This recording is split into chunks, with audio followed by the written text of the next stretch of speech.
Chris Bozeman did not stand up when I asked people to, but I'm going to ask him to come here and share. Chris is one of the newly elected elders at Christ the King church plant in Braselton. He's become a good friend of mine, and I want him to come and share a little bit about Christ the King. Thank you, Dee. God's busy. This is pretty awesome.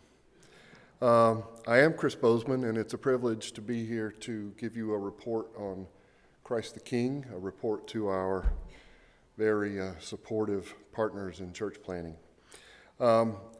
Just as a side note, in the last 20 plus years, I've been involved in 3 church plants in the Foothills Presbytery, and every one of those was significantly blessed by Chestnut Mountain. Your generosity and your heart for the kingdom, at least in my heart, has a huge reputation. And this is just more evidence of just the way God uses y'all to do great things. It's really awesome. You are a vital part of Christ the King. You contribute to us financially. You let us use your facilities for meetings and offices and worship when we were first getting started. You've even given us your own D. Hammond to sit on our provisional session. I can't overemphasize how critical your role has been in getting Christ the King to where it is. Our vision is to create a community of disciples that abide in Jesus Christ, and we're seeing God do that.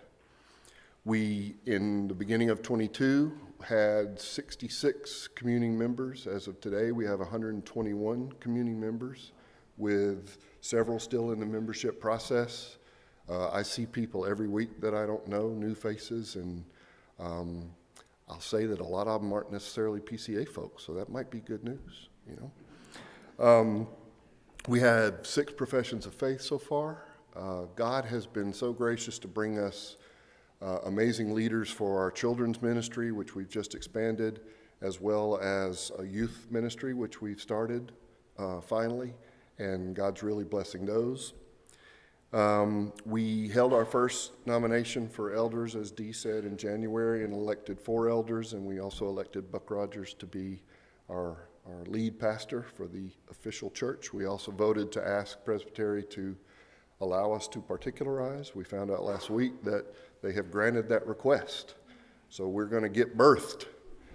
And that's going to happen on April 16th. We would love for any and all of y'all to be part of that celebration. So for prayer, there's 2 things. One is, with the particularization, we really want that to be a time of joy and thanksgiving about what God has done in us, in you, and through us.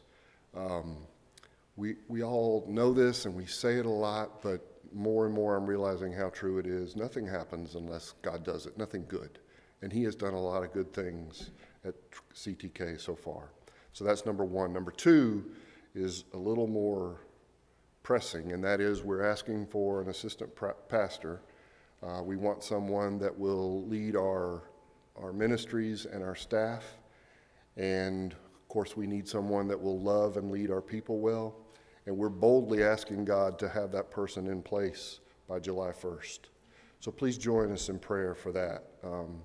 It's not an easy task, but anything worth doing is worth waiting on God for. So God is building his church in the Foothills Presbytery, and may our tribe increase. Thank you all very much.